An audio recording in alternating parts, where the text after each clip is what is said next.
এখন যত রোগ হচ্ছে বিশেষ করে ডায়াবেটিস, এটার মূল কারণ হলো কোষে অতিরিক্ত চর্বি জমছে, টক্সিসিটি এবং ইনফ্লামেশন প্রদাহ একত্রিতভাবে কোষে এমন একটা পরিস্থিতি সৃষ্টি করছে যে আপনি যে খাবার গ্রহণ করছেন সেই খাবারের সঙ্গে, যেমন ধরেন ভাত, রুটি, ফল, দুধ, চিনি জাতীয় যে খাবার, এই যে চিনিটা প্রবেশ করছে সেই চিনিটা কোষে ঢুকতে পারছে না,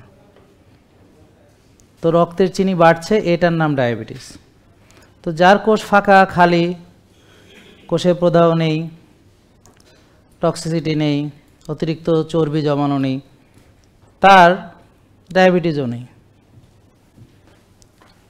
তাহলে রোজা যে সঠিকভাবে রাখবে তার ডায়াবেটিস থাকতে পারবে না, বা হলেও ভালো হয়ে যাবে। জেকে লাইফস্টাইল, ওষুধ মুক্ত সুস্থ জীবন।